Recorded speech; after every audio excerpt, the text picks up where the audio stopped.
Good morning or good afternoon, and welcome to RunSignup Race Day Timer Certification. I'm Soren Larson. We've also got Steve, Elizabeth, and Shelly on the call here. Just a quick note about what we're going over today for the certification is we're just going through, and we'll detail this out a little bit more, about the RunSignup platform in a timer's perspective and how you can be using that to maximize your business, your reach, your efficiency, and your interactions with your clients. So just a couple quick housekeeping things. If you haven't used GoToWebinar before, there is a little panel off the side where you can ask questions. We will be monitoring those throughout, and we also will have time for questions at the end. Another just housekeeping item is making sure you have a timer account. If you're not a timer, you should consult your RunSignup account manager. You must have a timer account set up. So the email you use for your certification should be your account email. And then follow up with the instructions on how to set that up. And make sure your account is in your name there. Another quick note here, recording the slides and the handout available in the control panel, as well as the quiz, will be made available to you after the video a day or two later, as well in email form. So on our agenda today, just a couple quick things here. We're going to start with a general overview here about what the Race Day Certification Program is and the benefits to timers and race directors. We're also going to go through registration setup, which would be event setup, access, refund policies, group and team setup, custom questions, basic reporting, and race renewal. We'll then move on to marketing and promotion with sections on webinars, emails, coupons, and referrals. We'll have a section on donations and fundraising, and some new TicketSignup content. Just another quick note, this is a certification and training geared towards timers. So if you're a race director and you want training, I consult your account manager or email info@RunSignup. Today's training, again, it's for timers and how timers can help their events using the RunSignup platform. We are looking at down the road doing one of these trainings geared more towards race directors. Just a note there. All right, let's begin. So the purpose of the RunSignup Timer certification, this is to help you by providing training on RunSignup tools and to offer more value for events and increasing your competitiveness in the market. This will also kind of cover some different ways that you can increase potential revenue streams and optimizing the use of the tools that we provide for your own events and needs, and hopefully give you some new ideas of how you can bring those to your workflow. Our strategy here is to empower timers with a competitive advantage and ways to grow your business and incentivize you to recommend RunSignup registration. Just a note, we don't really make enough off of the race day scoring license to cover development costs associated with the timer and race related tools. We make our money through registration. So our goal is to really help you as timers increase your business and your revenue. The end goal being that you'll bring more business to us by increasing registration and moving more races over to our platform. I think you'll see through all these tools, if you're not already familiar, that we're really dedicated to helping you grow your business and that it's a really symbiotic relationship there. So we do this by implementing advanced integrated race day technology. We've got new scoring software. We have the most advanced form of participant tracking on the market. And then we also provide a lot of revenue generating opportunities, as well as training such as this one. We also do acknowledge, and part of this training covers the fact that you don't just time events as timers. If you look at this stat sheet here, you can see, from a poll that we took, just how many other services that people are providing in this industry. 89% of timers offer registration setup. Half of the timers out there offer email marketing, and almost a third offer a custom website. So RunSignup registration, one of the benefits for the timers, there's a lot of benefits for the timers. The biggest thing is just that everything kind of lives in this ecosystem integrated all together. We do a lot of automated updating of data across the functions. If you use the check-in app, you've probably seen this at the highest level there, which decreases the effort to manage your participant data. Essentially less work for better data. And the second item on this would be increasing revenue for less work for better data. You can do that with the partner program, RaceJoy, for those of you who are certified in RaceJoy. Packaging other services, kind of like we saw on the previous slide, and like we'll highlight a little bit more later on for different revenue streams. RunSignup takes a very timer-focused approach, and we take a lot of feedback from the timers to shape how we're building and integrating all of these platforms. And the other thing that this does is having your races on RunSignup creates stickiness. If your races like the platform and move to this platform, it makes them a lot less likely to move or look somewhere else. We also offer a lot of free and advanced tools, so a lot more value. Out of these items, we really only are charging for the race day scoring license. To increase event registrations, we also offer you the check-in tools, bib tools, the results platform, photo tagging. We have the mobile timing application.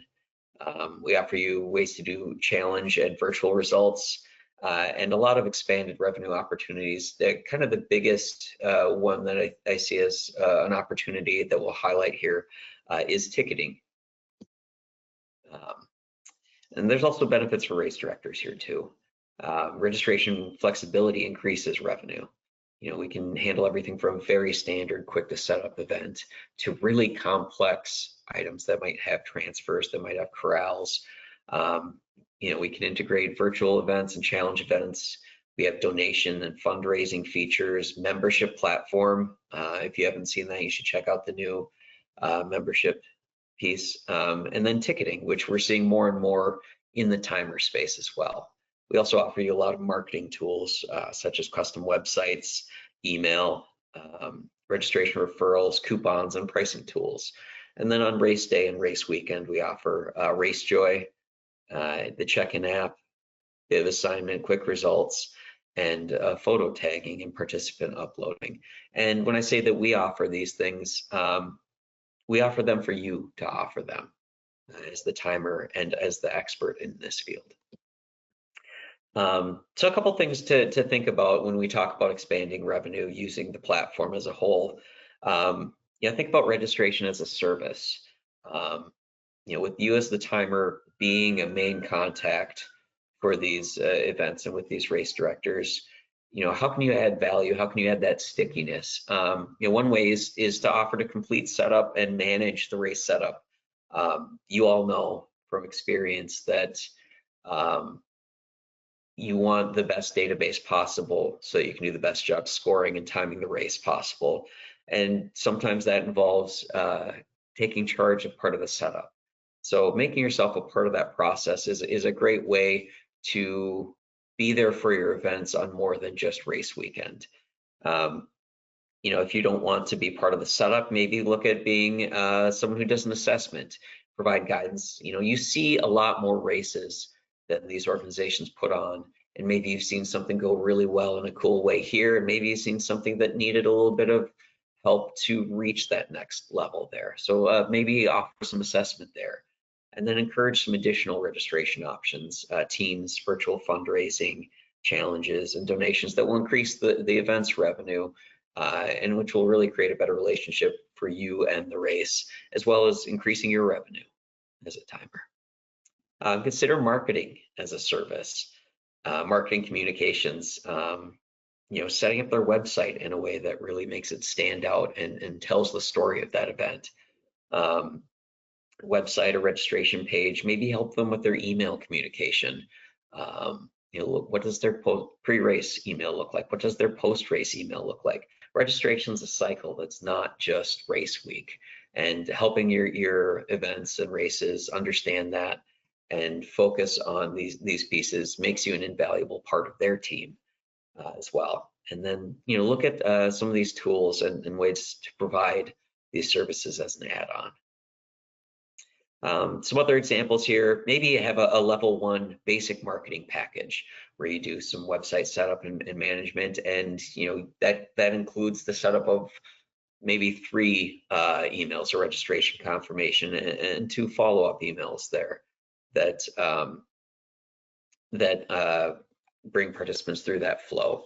Or maybe they could purchase a little bit more advanced package with you, and you can price these accordingly.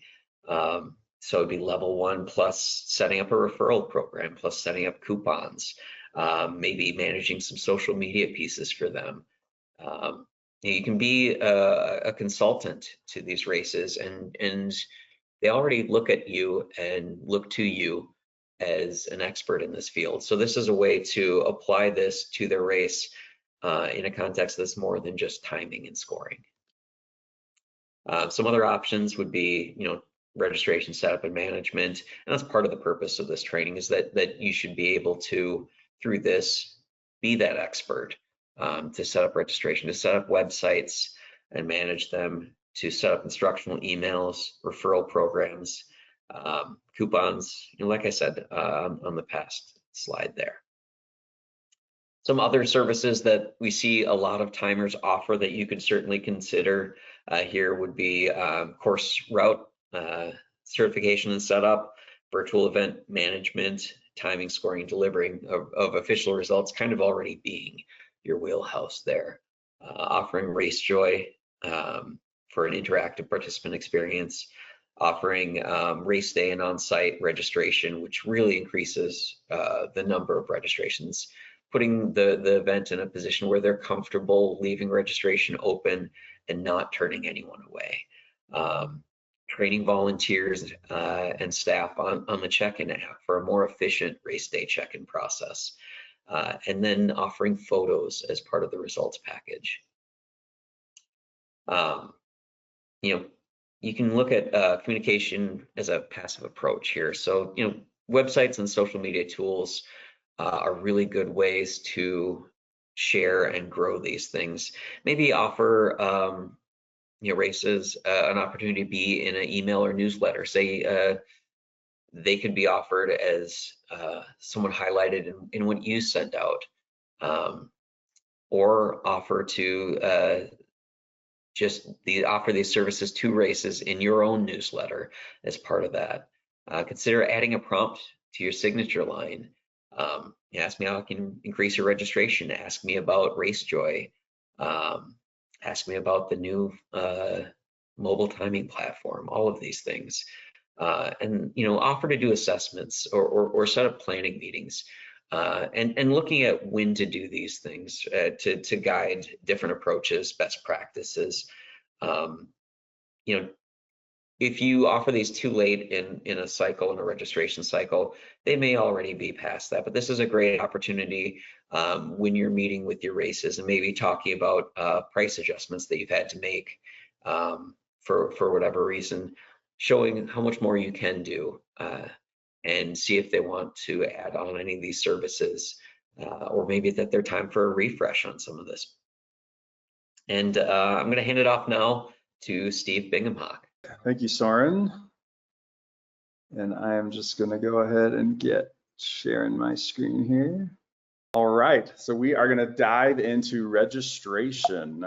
And the topics that we're going to get covered here are just getting started, right? How do you get your race going on RunSignup on our platform? Talk about some key data sources, and I'm going to hit many times the importance of renewing your race rather than creating a new one each year or copying one. So we'll go through that. So with our basics, we're going to cover all of the steps of the race wizard. We're going to talk about how you get access and how you give access to others and the different levels of access to a race. Talk about the questions you can ask of your registrants, the giveaways, which for most of us is those coveted race t-shirts. Talk about teams and sort of connecting communities and engaging registrants across many levels. And then to take some of the lift off of you as a timer and also your customers, participant management, so people can self-serve and help themselves as they're moving through the registration process. So we'll get now into the race wizard and how to create a race and why we create races. So think of it as, and Soren touched on this, but it's sort of your HQ. It's kind of where everything starts and lives and centralizes. And anything else on our platform is sort of connected to that central point. For those using race day scoring, it syncs directly, so there's no exporting and importing of data for timing. And really it's been designed so that we have these easy to use tools that are for every point of the race life cycle and the registration process. Renewing every year makes everything stay in the same place. So you don't have, if you got 10 years of a race on a platform, you don't have 10 races, you have one race, right? Where everything for all 10 years is living. And then just to cover the lingo. So I know on other platforms, it's actually reversed. So on RunSignup, a race is sort of everything. It's the umbrella that all of your events fall under. And so your events would be the different distances or options that you're offering at your race, like a 5K, a 10K, a half marathon. Race means all of those things, including your kids' dash and everything else that you're offering on race day and race week. So just to dive right into the wizard here, step one, you're going to give it a cool name like Very Cool Race 5K, whatever your race name is. Keep in mind that whatever you are naming your race in that field, it's also going to drive your URL. And you can change that, as you can see down at the bottom. So if you want to call it something like an annual race, you want to make sure that your URL is being agnostic of that. So we want to encourage you not to use 6th annual, don't include this year. And if you've got a title sponsor, awesome. But you can keep it pretty generic. I don't think that would negate any sponsorship contract and maybe keep that out as a benefit. But you want to make sure that it lives year after year in the same capacity, so that if people are bookmarking the link, if you are posting it on different websites, if your partners like your running store is listing it, that you're not having to do a lot of work and have to update those each year. Also on step one, you're going to enter in the race contact email. So this is where customer service questions are going to go from RunSignup. Whether you are using just your email address displaying within the wizard or on your race website, excuse me, or if you're using a race contact form. And then whenever you're adding events from the beginning when you're going through the wizard, or later if you decide to add a kids race or another distance like a 10K to your 5K, you're always going to go back to step one and add events here. So to underscore that, your race wizard does not go away. So this is not just something that lives at the beginning of the process with RunSignup. You'll constantly, and your customers will constantly be going back to the wizard to be updating things as they move along. The donations can be turned on step one as well, and a goal can be entered. So very quickly, that piece can be enabled so that that particular revenue stream, especially for your nonprofit customers, can be enabled right away, right at the start of registration. And this is also where your customers, if they're setting up the race and using the race wizard, will give you access as the timer. So they can search by your name, and then as soon as that is entered or put in the field and saved and moved on to step two, then anybody who's authorized on your timer account with RunSignup will have timer access. So you can have the ability to run participant reports and the other features that we allow in terms of customization on the settings and configurations. Also on step one at the very bottom, this is where the person creating the race is agreeing to the race contract with RunSignup, our company, and the code of conduct. You can read it or download these documents if you need to, or share them with your customers. And then this is also where you're going to save the race as a draft. And a lot of customers want to do this because they are making things that they don't necessarily want to have out in the public yet. They're not quite ready for folks to have eyes on them. But you always want to remind them, or if it's you doing it, that you need to take the race out of draft mode, and that can only be done from the bottom of the page in step 1 of the race wizard. Then transactions can be processed, provided that the payment account is set up as well. We'll get more into that later. Step 2, so this is where you can add some additional details about the events that you're offering, including a description of maybe the course route. Maybe you could put the start time if you have differing start times across distances. This is also the only place where you're going to add the age calculation base date. And so for some events, and of course you want to consult with the race director. If it's age as of the end of the year, you would put in 12/31 of the year of the race, right? But it defaults to, and I think most races are going to be using the age of the participant on the day of the race. So step 3, you're moving on to the money part. This is where you're setting up your pricing of all of the different events. And as you can see, there's multiple periods that can be created by clicking on the orange button to add another registration period. And this is where people or organizers are building those price increases, which really most of the marketing activity should be driven around, because it's such a powerful call to action. So these dates are not to be minimized. They're so key in how this can all be automated, so you're not having to do, or your customers are not having to go back and constantly update these things, but that they're also coordinating with all of the social ads and Google ads and other things that your customers are doing to promote the race. You can see that there's some other settings here where you can restrict an event by age. So for your youth races or youth events, if you have one that's a women's only, you can limit it by gender. You can also add a private event code, which is a pretty cool feature where if you have a certain population of people that you only want them to have access to a specific event, you can enter a private event code. It creates a unique URL and the public can't access it, only those with the URL. So some pretty cool, maybe more advanced features, but this is where it lives here on step 3.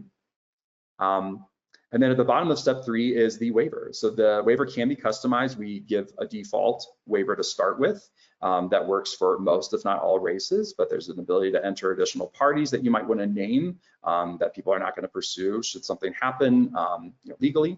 There's also options here to choose how the registrants are going to be interacting with the waiver. So if you want them to, or force them to scroll down or put their initials in, or if they're registering multiple people and you want to force a link to be sent out to those additional registrants so that they have to agree to the waiver outside of registration so that their buddy is not doing this for them. You have the ability to do this here on step 3. And you can add multiple waivers. And so the big use case here would be that you may have your own race waiver or your customer, right, for their company, their organization. But maybe you're at a venue, like a resort that requires anybody who's doing anything on their property, especially something that involves an endurance activity or something with risk, may want you to offer that waiver as well. So they can do that here. And then step 4, we move on to the coveted giveaway, which, in our speak, and it's talked in different ways across different platforms, but this is that free item that registrants are getting as part of their registration fee. And so most of the time that's a t-shirt. And so we default to the options of sort of small to extra large, but you can customize these.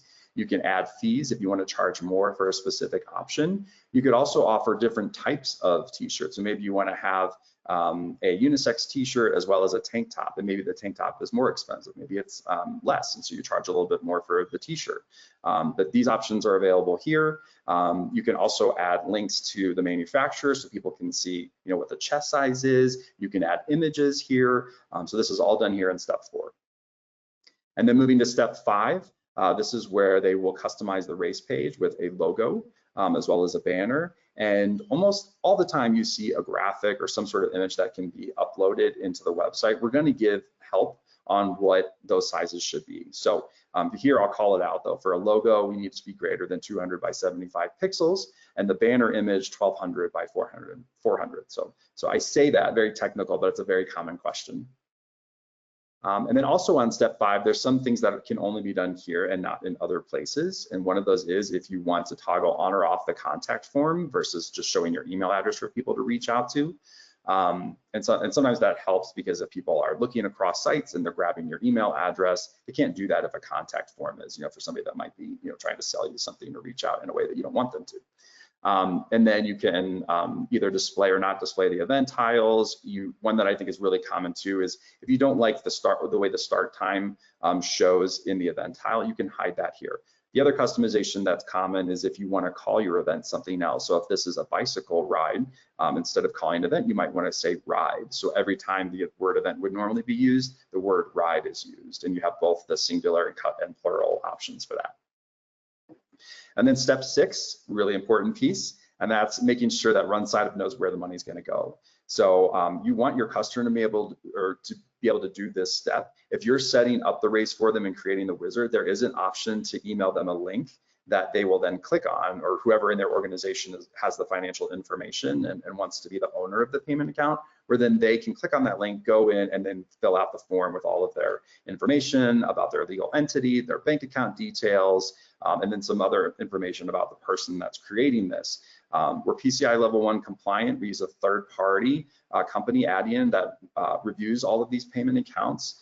So we really use some best practices within the industry to keep everyone safe and secure, which has allowed us to have such incredible uptime, only 4 minutes of downtime back in 2021 since 2015, which is just incredible. And that's even, not down for maintenance or any of that. And that's really because we have so many safety precautions in place. So you and your customers can feel really confident about your data and your personal and organizational details on here. And then the other thing I wanted to highlight on this step is Apple Pay. So that's a pretty new feature that we've offered. So that's a way to make people or help people be able to check out even faster than before. Also, if they have a RunSignup account already and they've got a payment account or a payment information like their credit card details saved in their account, they can use that as well, because it's all about getting people through that flow, right? So you don't give them a chance to abandon that cart, but to finish that registration and they get excited about participating.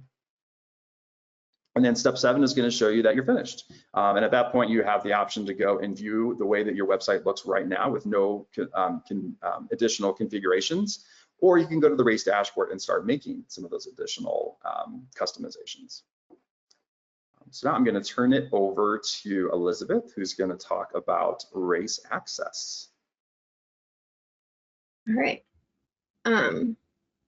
So after you've created your race, the first step that a lot of events need to take is adding access for other people who should have access to that race. So whether you're the timer setting up the race for your race directors, or the race directors set up the race and they need to give you access, or there's multiple race directors, this is where you would go to give access. So here's just an overview of how you would get into the dashboard of your race. So there's a few different ways. The main way is My Races, which is accessible if you click on your little profile icon in the corner on any page in RunSignup. That will take you to a list of all your races that you have access to already, and so you would go there if you needed to do anything within your race dashboard. There's also the timer account that Soren talked about a little bit earlier, and then if you have a partner account through us, the partner account will also give you access to those races. So you would go into your race dashboard and go to the secure access page, and this is what it looks like.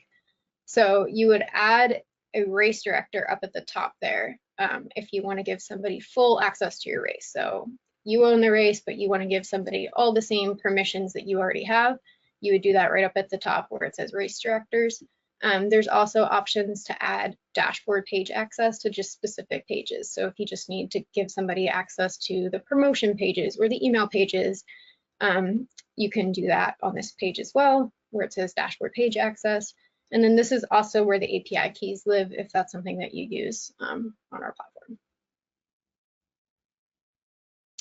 Another thing that people do shortly after setting up their race is set up custom questions. Almost every race has some questions that you're asking outside of the standard fields that we give you, like age, things like that.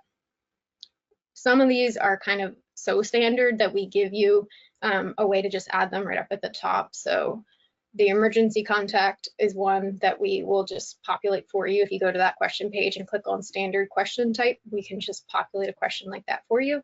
But if you have a more open-ended question or something more custom than that, you would set it up as just a custom question on this page. We give you a bunch of different question types like free form, checkbox, radio button, yes, no. There is an option called essay that we do not recommend unless you have a very specific reason to use it. Talk to your account manager before you use essay.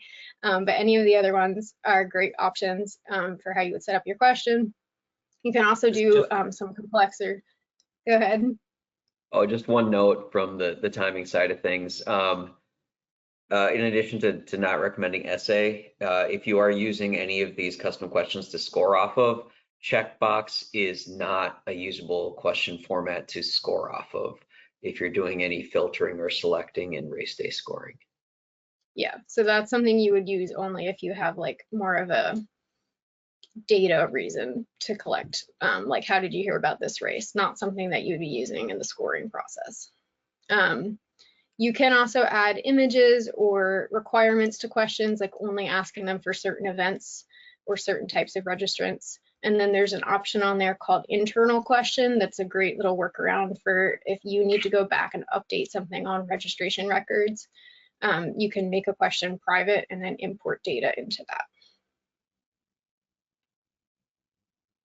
Some additional question options, like I said, you can only ask for certain events if it's something that's specific to certain distances. You can limit it to just team captains. So if you're a team race and you have some things that you need to ask only the captains, and then you can provide additional details that would show right below the question in the registration process. We have an option called question logic that will display questions if people answer the previous question in a certain way. So you set up what's called parent questions that will either display or not display the child questions in the registration process based on people's responses. So there's an example here of if you've served in the military, you would select yes or no, and then if you select yes, it would show another question that in this case actually shows like a coupon code they can use or share.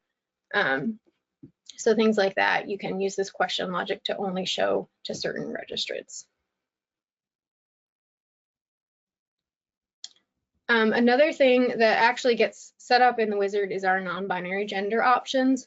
We've been working over the past few years to make RunSignup inclusive and allow our races to make their registration process inclusive. So right on the first step of the wizard, there's that gender options checkbox that lets you say whether or not that race supports non-binary selection for the participant's gender. So you can allow for male, female, non-binary, and there's also an option to allow people to just not enter a gender if that's something that works for the race type. Obviously with this, you just want to verify with your race director how they want to handle this as far as awards and timing, so that you make sure you're inclusive with that aspect of the event.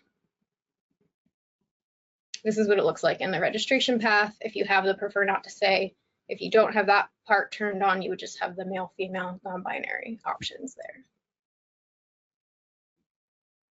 So giveaways also set up in the wizard. There's a lot of advanced options with giveaways. So this is kind of the simple giveaway inventory setup. So if you just have a race that has one or two distances, or maybe have different giveaways for each distance, you would use this version of the giveaway inventory setup and just enter how many total t-shirts or whatever it is you have for that event. We also have an advanced giveaway inventory that's on the next slide that allows you to customize the number across different events. So if you have the same shirts for all of your events, then you could enter a total number of those shirts that are available so you can't sell out, and so it tracks that across all of your distances. You can also do things like add a cost to certain options, like if you have to charge a couple dollars more for certain sizes. And you can also do in the giveaway setup in the wizard, you can set how it fits. So if you have a certain size that fits these standard sizes, you're actually able to enter that and it'll show in the registration process. Obviously, once this is set up, especially with inventory, once you've started taking registrations, you want to be very careful with adjusting your inventory so that you keep your numbers straight, because the system doesn't know how many actual physical t-shirts you have. So you want to make sure you adjust your math accordingly if you're going to come in here and make any changes after you've started selling registrations. The giveaway report here, you can obviously export that just like you can with all of our reports. And we have a giveaway projection tool that you can use if you're a returning race. So races that used us last year can enter how much growth they expect for this year, and the system will give them a number for each size that they offered that we project you would need. So you're able to kind of plan your giveaways accordingly using those projections. Obviously, it's not going to be 100% accurate every time, but it'll give you a good idea of how much you think you'll probably need to order. All right, thanks, Elizabeth. And I'll pick this back up with teams. So again, connecting all the different groups that might be engaged and interested in participating, and giving them a good experience and some other ways to save. So first of all, when you're setting up a social group or team on RunSignup, you're going to be adding a group type. You need at least one group type, and that sort of triggers the whole social group team thing to start. And one of the best practices for race day scoring that we just wanted to note here. So if you're using multiple leaderboards, for example, if you've got, you're trying to show rankings for a sprint relay team versus an all-male team, a college team, you would want to set up a group type for each one of these three. That's going to help you optimize things and be able to report and display properly with race day scoring. One really effective tool that we have related to groups is group pricing. And so what this does is it allows you or the organizer to set up a threshold such that if 3 people register, then the 4th person, what price do they get? You can tell the system what that is, so they can save $5, right? You would put in the actual price that they're going to pay. So it's not a discount off, but it's the total amount that they're going to pay. So that's incentivizing these folks to be going out and getting their friends and family and colleagues and fellow students to join them. And then we're going to reward, the race is going to reward them with that discounted price. Another really cool feature related to this is to set up a refund. So such that those folks that didn't get the discount, right? So if the threshold was 3, those first 3 people did not get the discount, the 4th person did. Well, what about, we don't want to leave the first 3 hanging, right? So the automatic refund can be set up that just gets triggered once that 4th person registers, and then the first 3 folks get an automatic refund from the credit or to the credit card that they used when they originally signed up. And you're not running, the timer, the organizer, you're not running reports for this, you're not clicking a button to issue these. This all happens on the back end, but of course there is reporting to be able to see this and see how many people took advantage of it.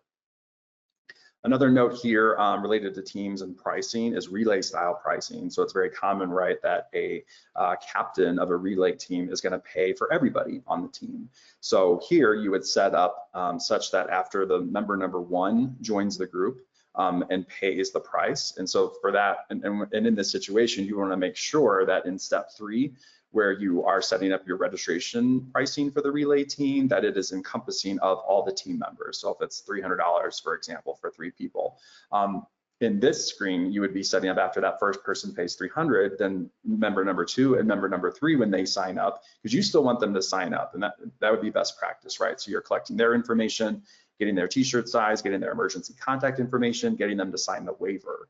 But they're going to pay $0 because the captain already paid for the team. Right.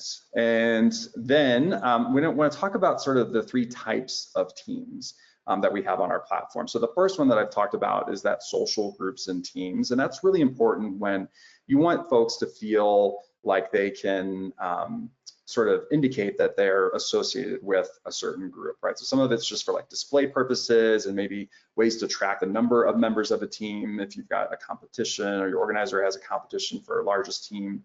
And it's really helpful on the scoring piece if you're doing something like fastest team, right?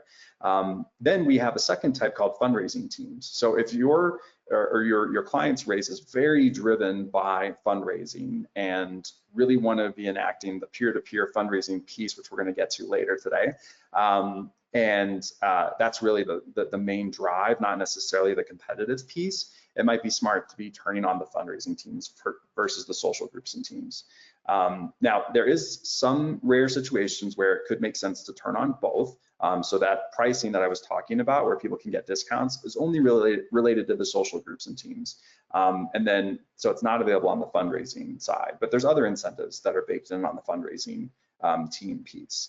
So let me get to corporate teams, and then I'll talk about a best practice here with your race director. So with corporate teams, this is a situation where if you've got companies that are going to be paying for registrants to participate, and if you're not going to have more than 50% of your participants that are doing this process of the company paying for their participants, we don't necessarily recommend it. It's rare that we do.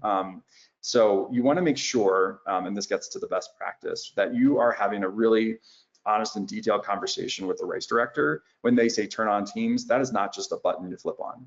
That is a conversation about what do your teams look like? How do you incentivize them? How do you want them to look in results? What is your main priority for this event? Is it driving fundraising team or team fundraising dollars and recognition of that? Or is it, the scoring piece of it, right? And sometimes it's both, right? So again, that's when you want to have that conversation with the race director, and then have a conversation with your account manager or the info at RunSignup team if you don't have an account manager assigned, and then we can help kind of navigate through that and talk through, some best practices to make sure you're getting the most out of all of these tools.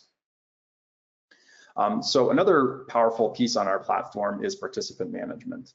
And what this is getting at is the ability for you to put the power, you or the organizer to put the power in the hands of the registrant to manage their registration. So it's cutting down on the customer service that your customer or the race owner is having to do, or that you're having to support them on to teach them and have them manage. So as you can see here on the right, there is a long list of features, from event transfers, race transfers, transferring to another person, managing your giveaway, like your t-shirt size, or changing an answer to a question. So most of these are all going to default to not being turned on in terms of participant management, which I think, we want you to have that control to go in and say, all right, I will allow them to change t-shirt sizes. But with all of these, what's great is there's an end date. So you can say, well, I'll let you change your t-shirt size until such and such date, because then I got to place my order, or I don't want any more movement on that because I've got to do other things with reports and prepping all of the supplies. So what's nice too is that you can build your own custom FAQ page, because we've got articles on our knowledge base for race directors and timers about how to configure all of this, but also articles for the participants so that they can learn how to do these things themselves. So you could just take the links for each one of these items that you're going to turn on and enable and make that into a custom section. We're going to get to race websites a little bit later in the marketing presentation, that you can quickly build something that doesn't take a lot of time, that you're not having to write all the steps for, because we've already done that work for you. So reporting. Participant report is probably where a lot of organizers and timers are going to live when you're going in and just trying to see, who are the people that are signing up for the race. So that's under participants and view participants. There's an easy drop down to be able to choose which year you're looking at, if you want to be looking over multiple years. Obviously it defaults to this year. And then you've got some options to go in and start filtering or customizing the report. And then I want to pause here, and this is a note that is helpful for all of the pages in the dashboard on our platform across all of our products, which is that orange help button. And typically it lives at the top right-hand corner of every screen. And when you click on that, more likely than not, probably 90–95% of the time, it's going to bring up an article that is relevant to the page that you're looking at. So if you're like having trouble understanding how to set up referrals, if you're on that configuration page, you click on it, it's going to give you the article about setting up referrals. So that takes a little bit of the work away from you having to find things in our knowledge base, although that's, I think, very intuitive as well. You can always Google search like how to set up a coupon run sign up. The first hit you're going to get is our help article.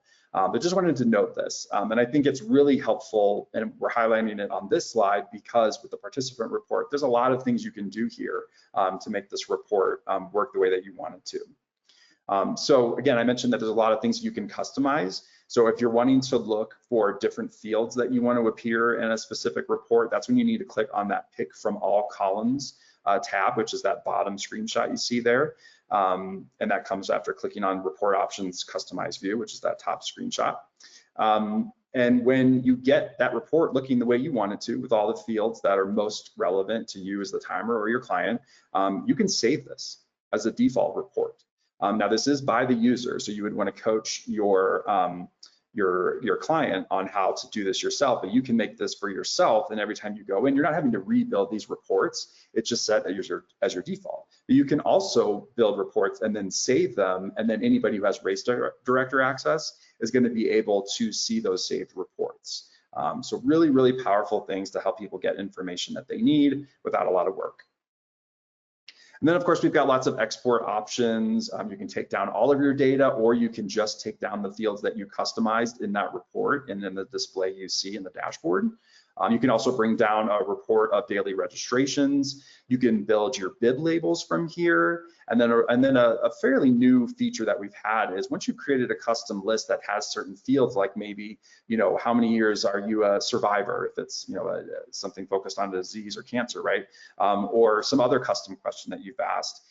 It might be really helpful to then click the Save as Custom List, and that's going to make a custom list in our Email Marketing V2 tool that you can then send to. And then at that point, you've got those fields lined up where you can then insert them as replacement tags and really make some beautiful, custom, and personal emails that are going to your registrants, your donors, or your fundraisers. And then with imports, so data can be imported. Obviously, this can be helpful if somebody was on a platform to start with and then moved over to RunSignup, or maybe they are taking, God forbid, any paper registrations. But if they do, you can import these. If you make a mistake or your organizer makes a mistake, you can always go in and remove imports. So there's no fear that nothing can be undone. And the other thing I wanted to note here is there is an option, or there is something in the dropdown called hidden fields. And so we do have some cool data points in there, like loyalty information. So the years that people have participated, if you have a race with year-over-year data. So if you're looking for something and you can't quite find it or think it's not a field that should be available to you, always look under report options and then hidden fields. And then we just wanted to note here also that race day scoring, those batches are at 500. And again, you can delete batches. So the not registered report, I think this is a sort of overlooked piece in our data reporting. So I'm excited to talk about this today. So it's basically for these registrations or populations of your participants that aren't necessarily active, or maybe are active, but some change has been made and you want to see that activity. So if you want to look and see who transferred from the 5K to the 10K or vice versa, or you want to see folks that started a registration and didn't actually complete it, that would be the incomplete registrations report. So there's a lot of neat things here to see who transferred, who deferred, who was refunded. So this might really help give you some insight, like maybe you're having a hard time, or maybe your race organizer is having a hard time finding a registration and not understanding like where did they get transferred from, or I didn't see that they were refunded because I didn't change the status on the participant report. So this is a way to just kind of drill down the data in a really neat way that gives you access to things that aren't necessarily right at your hands in that default participant report. And then again, race renewals do not start over. We'll hit that message over and over today and beyond today. Why do we do this? Why is it so important? And we talk about it a lot. So it maintains that same URL for the race, and that's what I talked about earlier, where if you've already got it out in the universe, you don't have to reach out to all those people and update it again. It's keeping all of your content, including your result sets, your photos, everything lives on that one URL. And then it gives you that really powerful way to look at year-over-year data so that you can evaluate how your marketing or how the race's marketing is going, and if any adjustments need to be made based on how that progress is shaping up. And the other really helpful piece is if you're using the Email Marketing V2 tool to communicate with participants, either through custom lists Or, and in this case, if you have multiple years in your race, you can be reaching out to past years registrants, combining those lists, and then even excluding current participants to make a really dynamic list. And we'll get into that a little bit more during the marketing presentation. And then how do you renew? It's very simple. There's a button that pops up right after your race is over at the top, at the green one that you click renew. It puts you into a wizard, which is about 2 steps. And it's going to bring over almost all of the settings that you configured, some like giveaway inventory, which isn't relevant for the next year because you're probably going to order different sizes. So we let that drop off. But lots of other things like your registration periods, your giveaway size options, your participant management settings we talked about earlier, your volunteer tasks. So all that awesome work that you or your race organizer did, you're not having to build that from scratch. But it literally takes 30 seconds to a minute, especially if you're not trying to configure any changes of what comes over or what doesn't come over. And then at that point, you can get everything set up for the next year. So, and then there's so much, obviously, our platform is very deep and comprehensive and lots of nooks and crannies. So there's things that we can't necessarily cover today, but just to sort of put it out into the psyche, and so that you are aware of these things and you can always follow up later with anyone here today or your account manager or the info at RunSignup team. These are things to just kind of remind you that we've got, and we can go into more detail later. So customizing email notifications, setting participant caps, so you're not having to monitor where sales are at and then close things down manually. If you need to cancel your event and give people options for what they want to do with their registration, we have the postpone and cancel tool. If you want to sell bundle packages and have people buy multiple race registrations across different races. If you've got a lot of events and you want to group them, for example, a triathlon with different distances like Olympic and sprint and super sprint, you can make those all in one grouping, so then only one tile appears. Vouchers, if you want to give some credit to folks that tied to their user account, and then they can use a portion of or all of for different registrations. Virtual race features. If you have a sellout event or you want to give access early, you can use wait lists and lotteries, also reserved entries, deferral management, event transfers, race transfers, bulk participant management. So if you need to take a certain group of people, you've got their user IDs or their registration IDs, and you just want to remove 20 at one time, we've got those tools available. And then we also have a standalone store that can also be incorporated into the registration flow. Even more here, we've got shipping address management, sales tax, insurance, which race organizers get a portion of those proceeds or that profit. So it's another revenue stream. And by you letting them know about that, you have that hero moment where you're bringing more money to the plate and making them even more satisfied.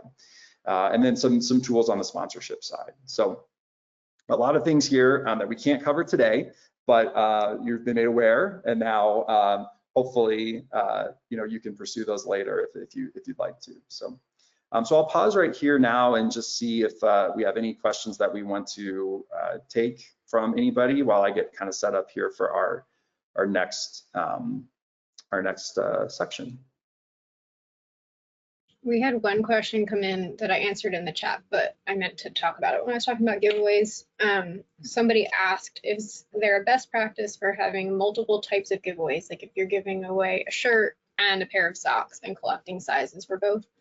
Right now, the best recommendation that I have without knowing like the specific situation is to set up one as an add-on, probably the socks, because that would be simpler, like just 2 or 3 sizes.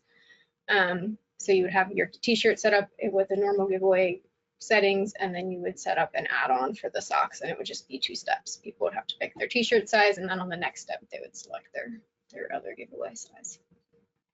You can make that add-on required when you do that. Awesome, good stuff.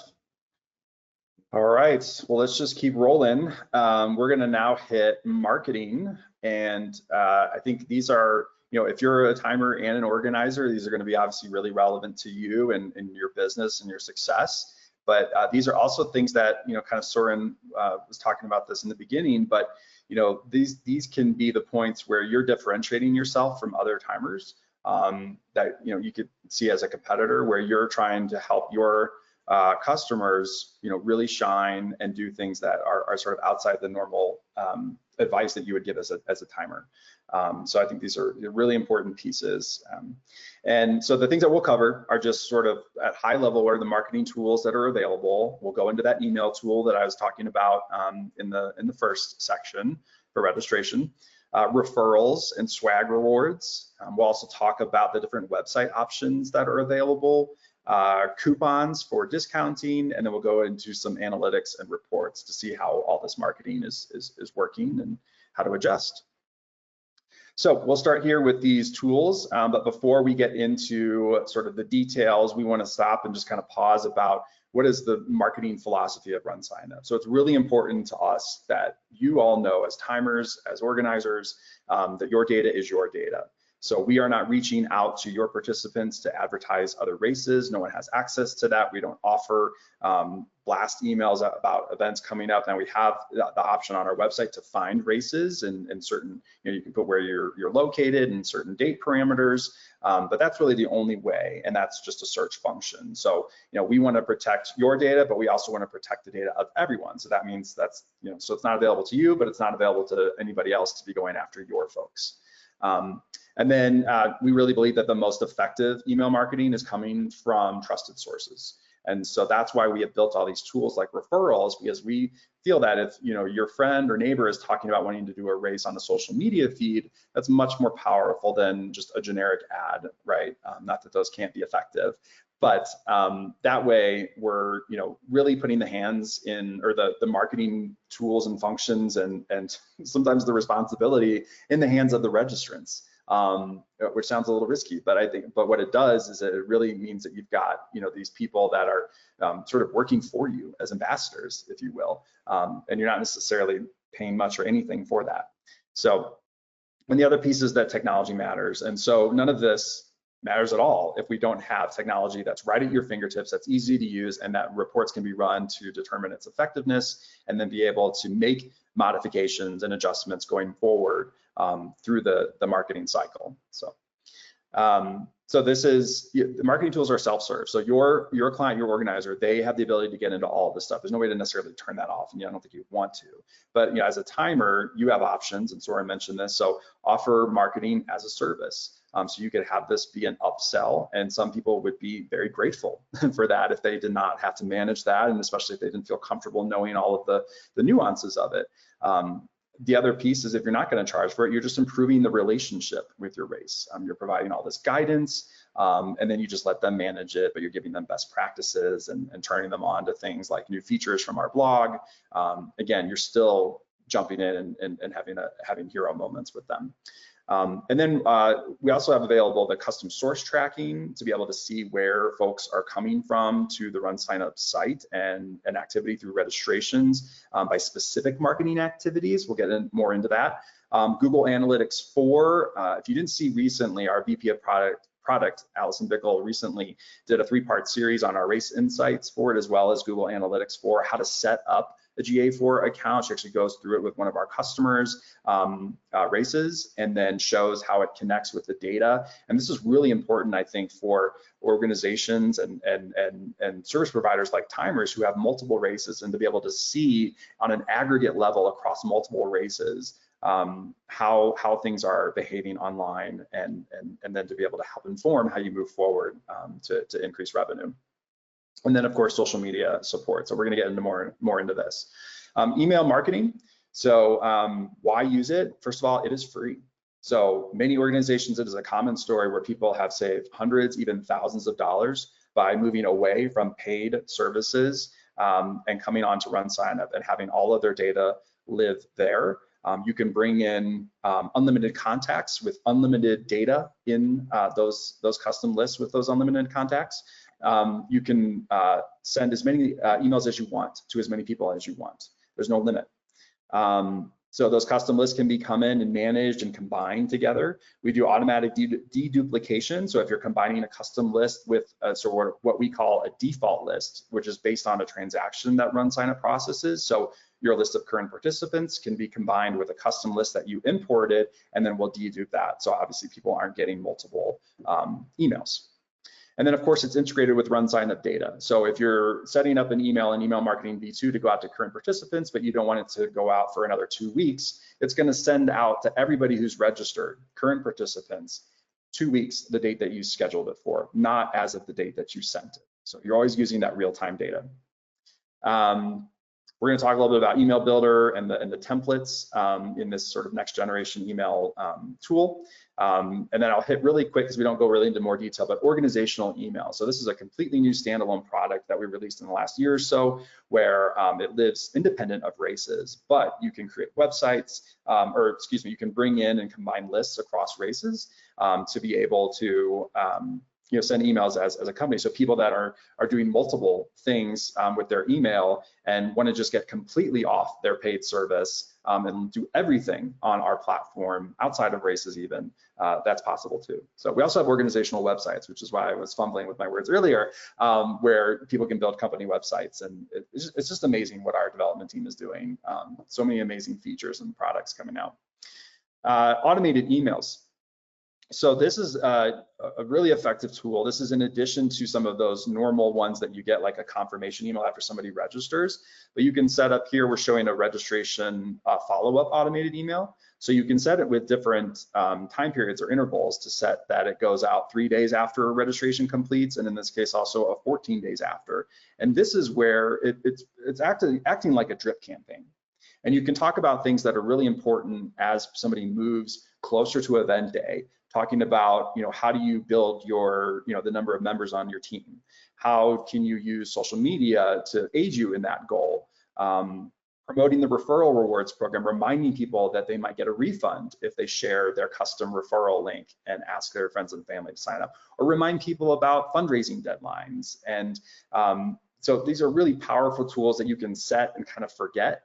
And then that way, you're not doing that much work, your customers aren't doing much work, but you're keeping in touch with people automatically with really valuable content.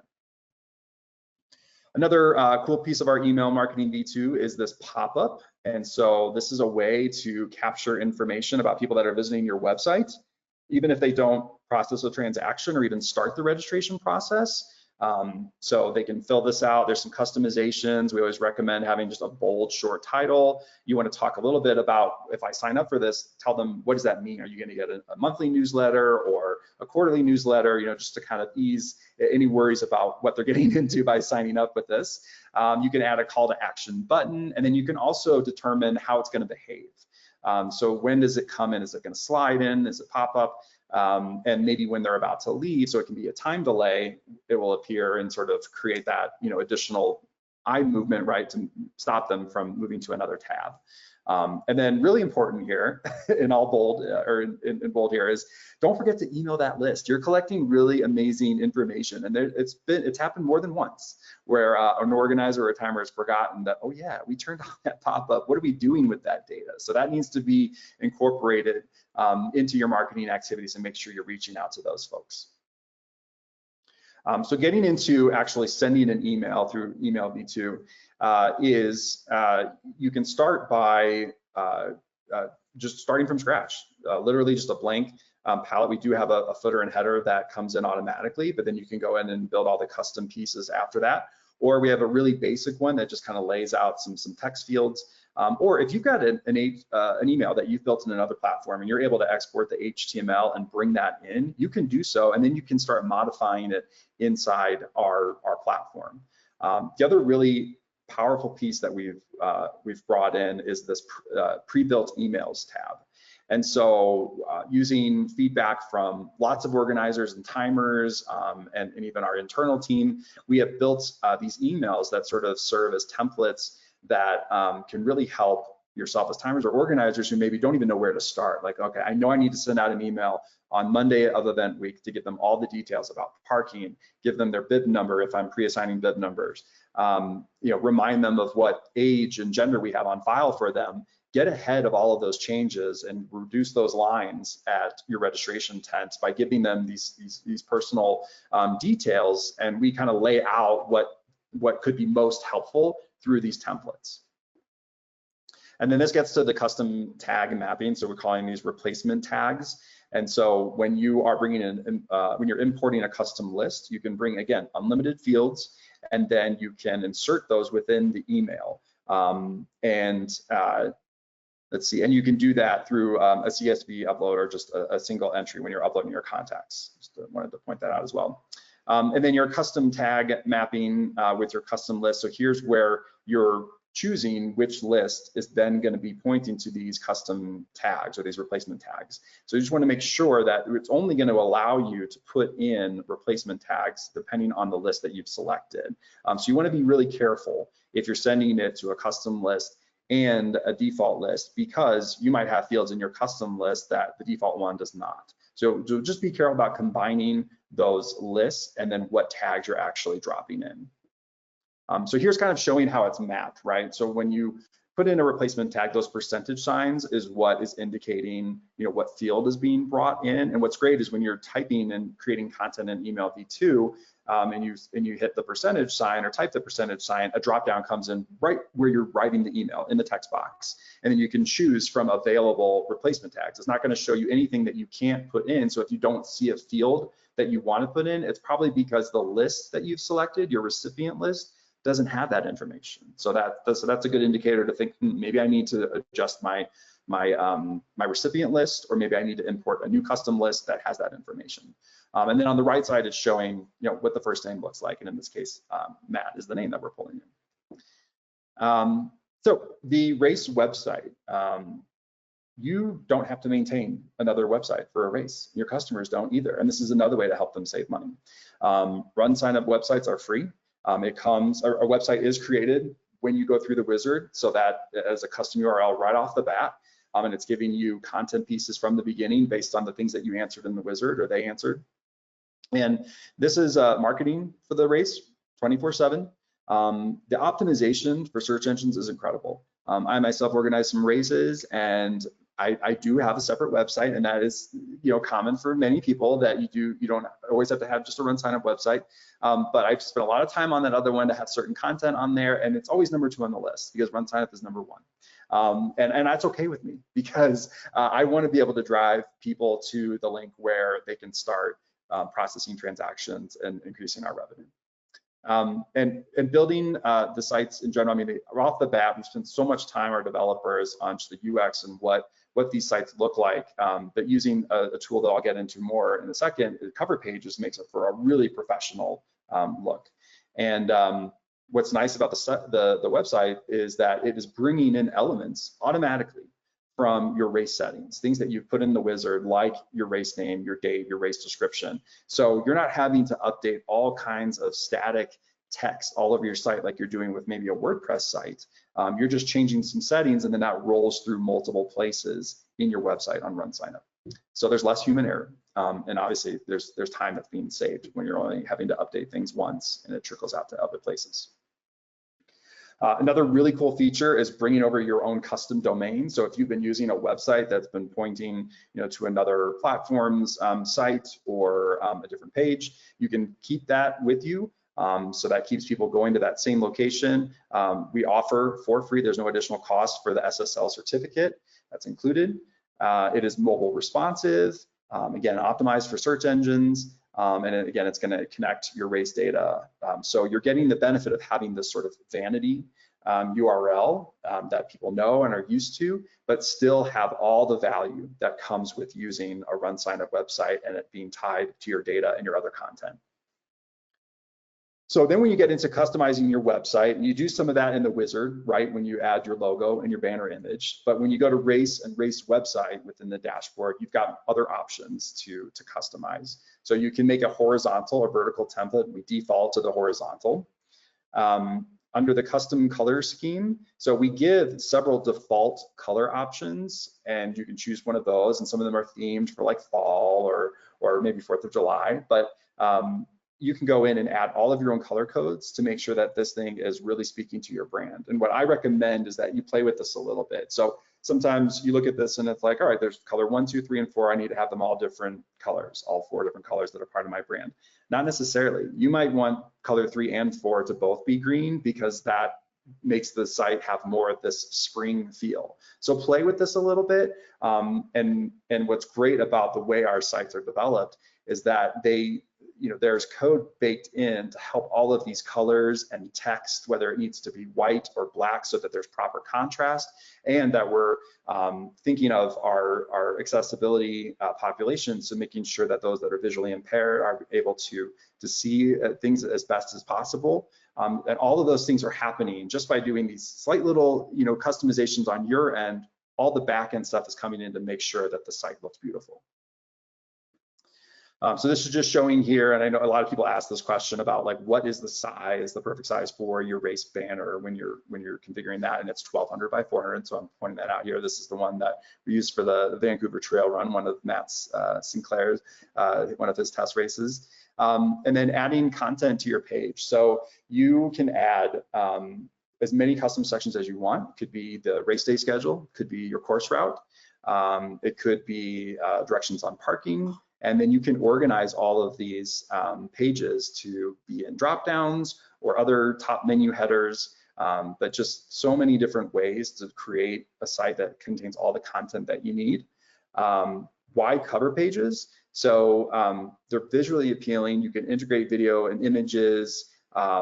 It really just adds this more polished and almost like more simple way to make the landing page pop when people go to your RunSignup site. So some of the tips are for your cover page is to add a slider to your header, so that way you can have some activity, some motion, as well as more content and things that'll speak to different people. Here's some of those recommended sizes. So if you're doing a full column content piece, and you have the option between a full or a double, or sorry, a single or a double column, and 2000 by 800 pixels is for that full. The 900 by 360 is if you're doing split, which is 2 columns. We recommend that you alternate background colors and images so that things are interesting and they have maximum impact. Setting all of this up is so easy, just dragging and dropping sections so that you can play with it, see what you like, change things very easily, so you end up with a product that looks great. And then we're going to show some examples. So here on the left is what a race website looks like after they get through the wizard. That's using a standard banner image that we offer. We offer many, but that's the one that it defaults to. And then on the right, wow, what a difference, right? We've got images in the background with text overlaying. We've got different color backgrounds. We've got call to action buttons. We've got an image next to a solid background with text and another call to action button, and then a video embedded. And then at the very bottom, you see those social media icons. So clearly a much more interesting, dynamic site that's going to pull you in, give you a better feel for what the race is about, and most likely and hopefully motivating folks to take action and click on register now. And here's some other examples from some of our customers that are just amazing. You would look at this and think, wow, this has to be some really complicated WordPress site or Wix site or GoDaddy website builder. And that just speaks to the power of what our developers have put together, and how races can interpret that and configure it so that it's really specific to their brand, all the colors, the image, and just the energy and vibe that each of them have. And then wanted to note that we have our website builder available now. So under race, you'll see website v2, and then in parentheses it says beta because it is pretty new. But beta is a little misleading because we've been using this website builder, sort of code, if you will, over on our ticket platform, TicketSignup, for a long time. And then we brought it over to races. And so what this is doing is really giving you the chance to take what you can do with the customizations, or sort of the spirit of customizing a cover page, and doing that on every single one of your pages. And we've had new custom content blocks where you can add donation fundraising thermometers, you can add sponsor icons or logos. So you can really build out all of these pages in just really, really dynamic pieces and have a website that's just stunning. So at this point, so I've been talking for a while, I'm going to send it on over to Elizabeth. She's going to start talking about teams and referrals. Okay. Yeah, we touched on teams a little bit already, but this section will talk about how you can use teams and referrals as marketing pieces of your race. So just as an overview for teams, Teams make it a social experience to participate in your race. So turning on teams, even if you're not using all of the features that I'm going to touch on today, it still adds something for your participants because they're able to sign up, participate as a team, hopefully get team results if you're providing that. And so they kind of make their own experience. But we're going to go through some features that really enhance that experience as well. So adding a team component is super easy. You just go to the groups teams section of your race dashboard. We always recommend that you create some kind of incentive program, and I'm going to talk about all 4 of these. So whether it's a team size or other team related incentive program or something around referrals. So referral refunds and swag rewards are kind of related features. And then fundraising, which we'll talk about in more detail toward the end of this presentation today, but I'll touch on here as well. So this is where you go to enable social teams. We have the concept of group types, so you can actually have multiple group types within your race. Which makes it even more complex when you think about how we've already talked about the fundraising team feature and the corporate team feature being separate from this. So if you have a complex race and you need to use this to set up like cycling teams versus running teams or different types of relay teams, this is what the group type feature will do for you.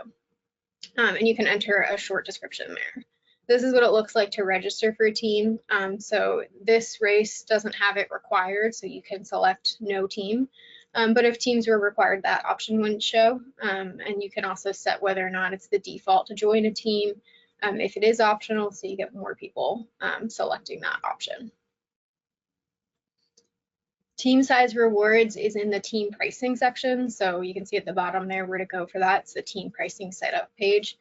You can reward people for joining teams either by changing the price to join after a certain member number has hit. So if you have it set to after the 9th person joins the team, then members 10 to infinity get a discount. They're going to pay less.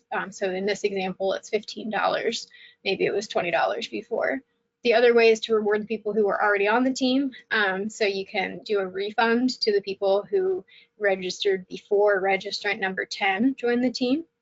And in that case, you would set up the team registration fee refund option to refund the previous registrant. So everybody before number 10 would get that $15 refund. And those are automatic refunds. We'll start holding back money automatically when you turn that feature on so that you don't have to think about it, and we'll calculate the refunds and send them out so you don't have to go in and check a report or anything. It'll just happen automatically and you'll have a report that you can use to see how many people use that. So the referral refund and swag rewards is in the promotion tab of your dashboard. So this is another great marketing option that we talk about a lot in all of our presentations, I think. This is an option that allows you to give each person who signs up for your race their own unique referral link that they can share with their friends and family. So let's say I sign up for the race and I want to refer Steve and Soren to sign up. I would give them my link. They're going to click on that link, sign up, and then I would get credit for those 2 signups. The standard that we see is usually around 5 signups is the minimum to get some kind of a reward. So there's 2 ways to reward those people. You can do a refund that works similarly to those team refunds where it just automatically would refund me whatever amount you set. Or you can do a swag reward, which would be something like the cap here in this example. Something that you set up as an add-on within the race that would get automatically assigned to my registration once I hit that referral threshold. So this example here has like different tiers. So if I refer 5, I get a refund. If I refer 10, I also get a hat. And then if I refer 20, I get a custom printed map of the course. So you can stack them like that, or you can just do 1 or 2 levels. But really any option that you do is only going to make you money because it's going to encourage people to share their own referral link and try to get their friends to sign up, but most people aren't going to actually hit whatever threshold you set. So I might refer Steve and Soren, but that's only 2 people. So I'm not going to hit that 5 friend threshold just referring them. but you got those 2 additional signups that you might not have otherwise gotten.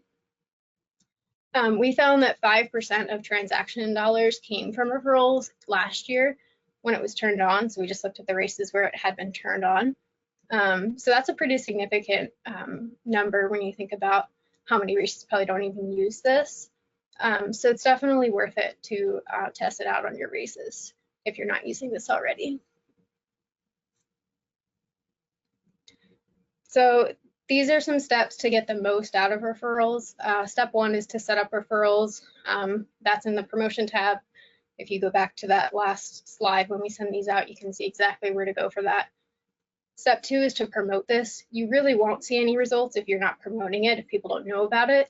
So you want to make sure you're putting that in all of your communications that you're sending out. You want to highlight that on your website, on your cover page, everywhere you can really to get the news out to your participants that they can earn some sort of a reward. You also want to customize really all your social media. If you are doing any kind of social media posts outside of RunSignup, you should put it in those as well. Like think about that when you're making your social media calendar for how you're promoting your race. But we also give you the option to customize the text and the images that get shared when somebody comes to your race page and shares it on Facebook. So you want to think about how you could use that opportunity to message about the referral program. So make sure people are including their referral links when they do that. Make sure the social sharing images are going to prompt more clicks and stuff so that those people who are referring other people to your race are going to get those people to actually sign up when they see it. We also recommend setting up registration follow-up emails, even if you're not going to use referrals, but definitely include the referral program information in those if you use that. So this is an example of a referral program in action.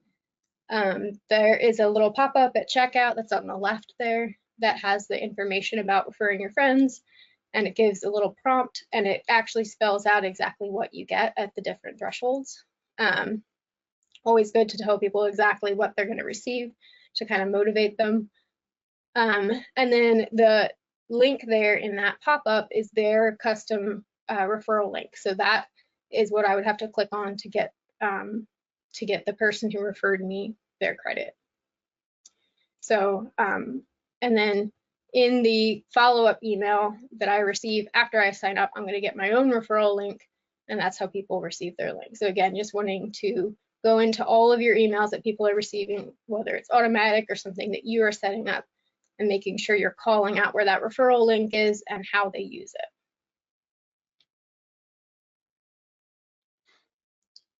So custom source tracking is a great sort of catch-all marketing feature that we offer that honestly I think is still kind of underused, even though we talk about it a lot. This is good for any kind of marketing promotion that you might be doing that you just want to track to see how it's performing. So this example has different Facebook ads and emails, so you can actually like see the dates and things of when they were created. But one way to use this would be if you're creating a Facebook ad for your race, you would create a custom source tracking link here, and take that link and put that into your Facebook ad. And you can actually, when you create the link in RunSignup, you can actually enter an amount spent. So if you're going to put $200 into that Facebook ad, you'll actually be able to track the return on that specific amount. But even if you don't use that feature, you can still create the links here, and you'll be able to see how many registrations came in, how many dollars came in from that. So if you're doing a Facebook ad campaign and you want to do some A/B testing, or if you're distributing posters and you want to see what streets got the most attention, you could create unique source tracking links for all of those locations, and then you'd be able to use this report to track on them. And then some of that data is also available if you just go to the race dashboard and look at the source tracking section. So coupons, another kind of catch-all marketing feature. In the coupons tab, you're able to add them either manually or in bulk. If you have a ton of coupons you want to import, you can import like 1,000 at a time. You can set them all up at once if you do it that way. So you could import 1,000 with all the same settings. You can either do a percentage discount or a dollar amount discount for a coupon and set it to be an overall amount, like per cart, per registrant, or per event. So really flexible options for coupons. You can set expiration dates, which we always recommend if it's some kind of limited time coupon. And then we also have some advanced options for reporting on your coupons. So if you want to tag them and look at that coupon tag later to see how that group of coupons did, you can do that. And then you can also limit the coupons per event or for specific store or add-on items so that people can't use them for things you don't intend them for. We also always recommend testing your registration path with a coupon. So the first coupon you create in your race should be for you, and it should be 100% off, and you should be registering yourself so you see your registration path from start to finish as a registrant would.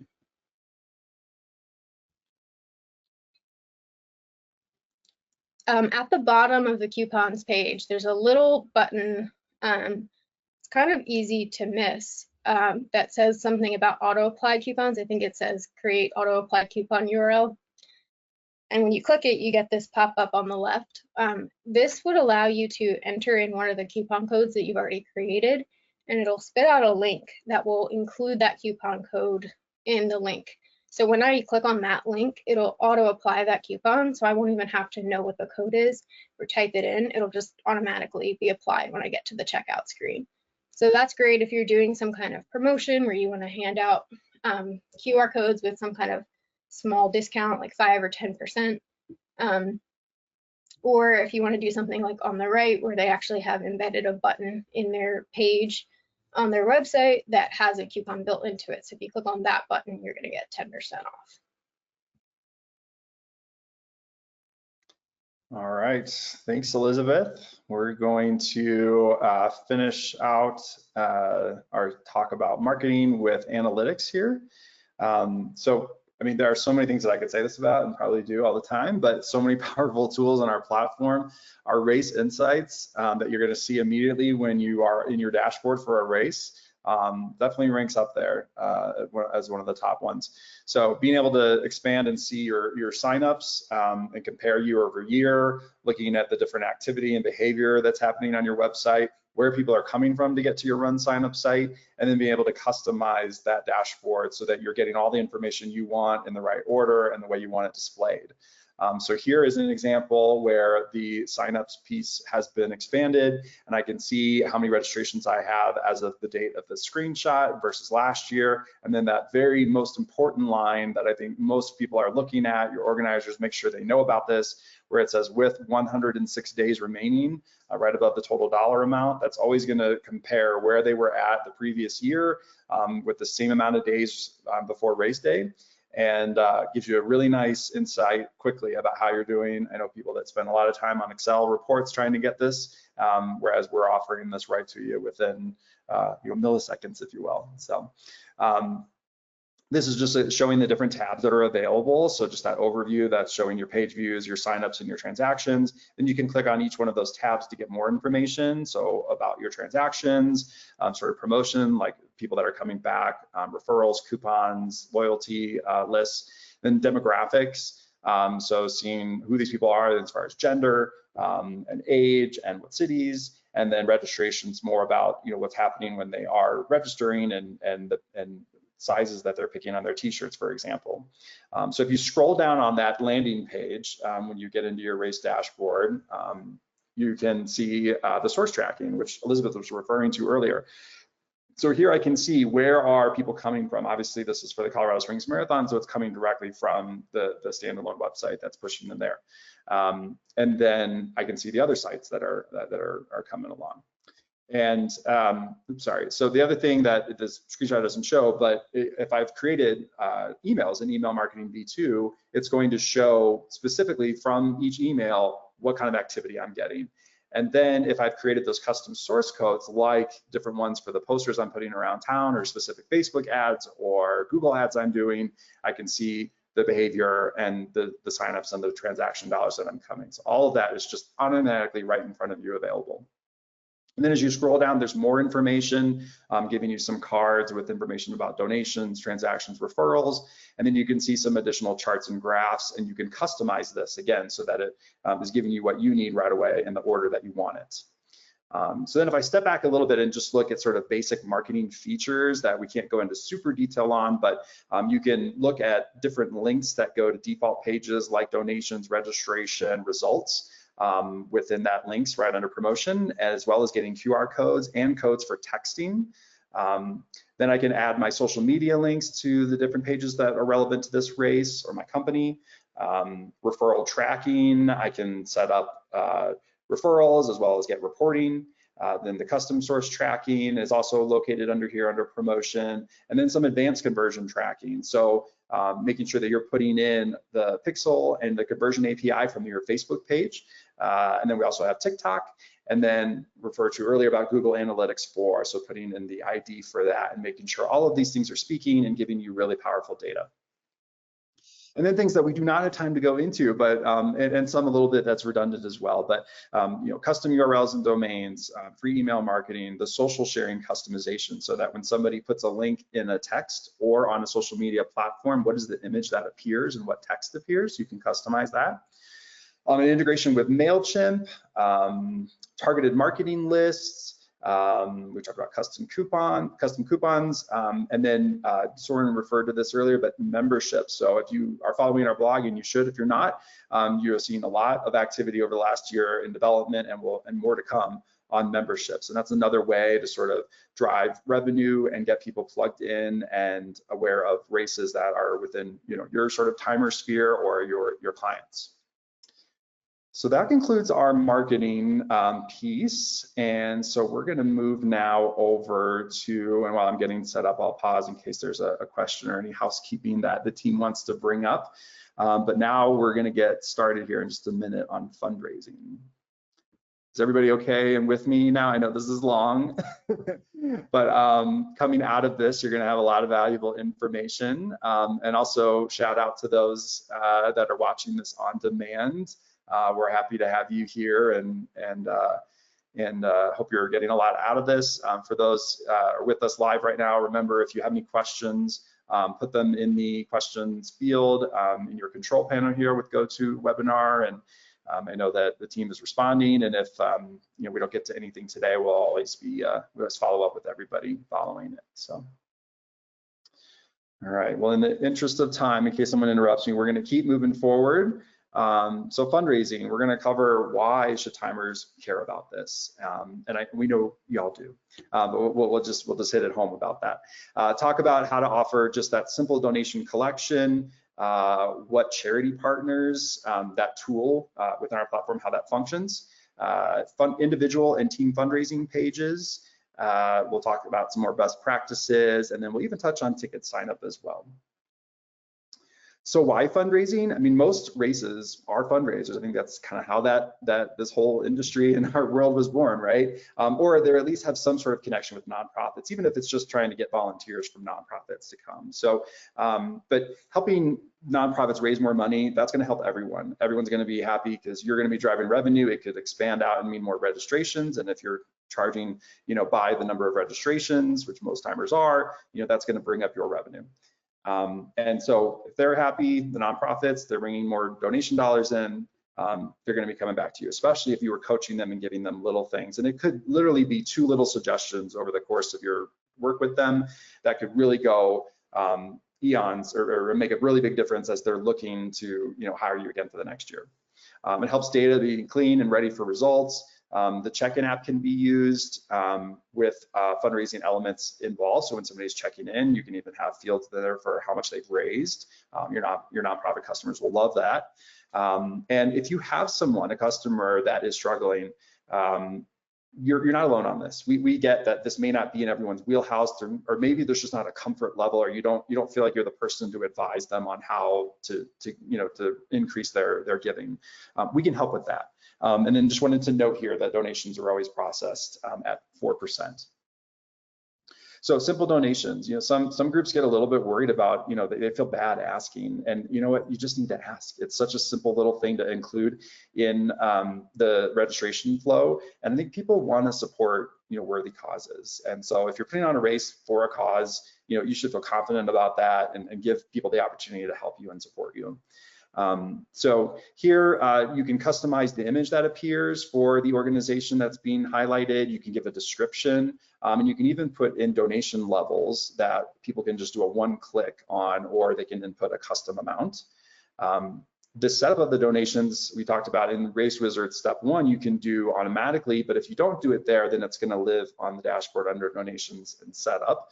And then the general race donations, the description there, it's really important to talk about how these funds are going to be used. So you don't want to give them a ton of detail and go into all the nuances of how they'll be used, but you also don't want to give a really generic statement that doesn't really give people anything to get excited about or care about. So advise your folks on your customers on doing this and making sure that it's a really a powerful statement, but also is specific enough so people feel like their money is going to go to something tangible. We're going to go to charities a little bit too, but what's really great is if they can add their own description and their own image, and then you'll be able to display all those charities on the donation page that people can select from. But again, it gets back to on both just the donation level and the charity level, make sure they're being clear about where those funds are going to. It'll be more motivating to actually make the donation. Best practice for the donations is to make sure you're giving those levels. So without them, only that field, the custom amount, is going to show. And what the levels do is it just makes donating feel less intimidating. And it also makes for a one-click thing. You can give a whole range of amounts, so whatever people are comfortable with or whatever their budgets allow, they've got options. And then you can use these custom level names to sort of talk about, maybe you're just using simple colors to help kind of call it out, and you're a bronze, silver, or gold donation or donor. Or you can talk about, what does that get you if it does get you something? So maybe it's an additional piece of swag, or it's access to a top fundraiser tent on race day where there's breakfast and entertainment and other pieces. So call those things out here. Those will help people be motivated to donate. And then another sort of pricing tool is donation discounts. So if you want to offer the chance for somebody to donate a certain amount and then get a certain dollar amount off of the registration, and then that automatically applies in the cart when they're getting ready to check out. And then the checkbox donation. So if somebody does not make a choice on that donation page through the registration flow, if you enable the donation checkbox, it will offer them a chance just with one click to add a small dollar amount onto the total. They don't have to go back to the donation page. They stay on checkout. It just adds that little amount, and then they click confirm payment. And we see that when this gets turned on, about 12% of registrations will click on that box. So it's a very easy way to just get some extra little incremental revenue. That can be another hero moment for you with a customer, showing them this piece that they may not know about. And then just to talk about processing fees on donation. So the default is that the donor is going to pay the processing fee for this. But in some nonprofits feel like that doesn't hit the same way a registration fee or a processing fee is applied with a registration. So they would prefer that just comes out of the donation, so that if I'm going to give you $10, I'm not going to see another fee added onto it. I'm just giving you a straight 10, but in the background, that 4% is coming out because we're covering our credit card fees and other things. But then you have other options. So you can go ahead and split it with them. So that way you're covering half of it and then they're covering half of it. And that just minimizes that processing fee. And again, makes it a little, less likely that they're going to abandon that donation option. And then charity partners, which we were talking about a little bit earlier. So you can do this even if you have one or multiple charities. What's really powerful is, again, they can customize with the image and the description, and then you can let your registrants pick who they want to support. And by setting up a charity, you can invite them to then have their own charity dashboard where they can run reports. And if they are connected with other races on our platform, they'll see that in their race list. They can also create a payment account, such that if somebody wants to donate and picks that charity in the registration flow or outside of registration flow, those funds are going to go directly into their payment account. So there's no reconciling at the end. There's complete transparency. That's building the trust between the timer or the race organizer and the nonprofit charity, and just cuts down on everybody's work. So really powerful stuff. The other thing that I've seen some groups do is that even if you've got one organization, let's say it's a hospital that all the funds are going to, you can use the charity function as sort of sub-charities and designate like, well, if you want to support, children's cancer research, or you want to support this new wing for breast cancer, you can choose which area of that nonprofit that you specifically want your funds to go to. And I think that's pretty powerful. So I think we covered most of this, but this is best practices, just making sure that you're given the option to these nonprofits, thinking about how you can expand your reach too, with offering to reaching out to multiple nonprofits to be involved in your race, and then that has more people that are out there marketing and promoting the race. So now we're going to talk about fundraising. So really, the concept of this is peer-to-peer fundraising, where people are going out to their networks, their friends, their family, their colleagues, their fellow students, neighbors, and asking them to support them as they work towards a goal. And so there can be individual fundraising pages working towards an individual goal, and then teams which are encompassing individual fundraisers, rolling them up into a total as they're working towards their own team goal. So that's what we're getting here. And sorry, Elizabeth, I am totally taking over your section, aren't I? Just, you do what you gotta do. I wasn't gonna. I am so excited about fundraising. I couldn't contain myself, but I will fall back and allow you to roll with this. Yeah, so just some terms here. I think these next couple slides are all just defining our terms, because different platforms that do fundraising use different terminology than we do. So individual fundraising refers to just the fundraising setup that you can do that allows individual participants in your race to create their own fundraising pages and ask for donations. And then on top of that, we offer team fundraisers, which are individual fundraisers that are just grouped together and just tally up the totals of those individuals that are part of that team. So they share a goal, and all their fundraising pages are linked out to each other from the team fundraising page. So different races might use just individual fundraising or both individual and team fundraising. But in the RunSignup world, you have to use both in order to use teams. So you can focus on the team fundraising, but everybody will still have their own individual page. Some more definitions. The fundraising pages are those unique pages. So every fundraiser gets their own, and it's customizable, so that person can actually go in and change their image, the text that shows on the fundraising page, sort of like their own call to action, and they can even add like a slideshow of images if they want to. There's a progress bar or a goal thermometer on each of those pages, so you can see how they're doing against their goal. And then those goals are also customizable by fundraisers. So if they want to increase their goal more than the default you give them, they're able to do that. We have some fundraising reports.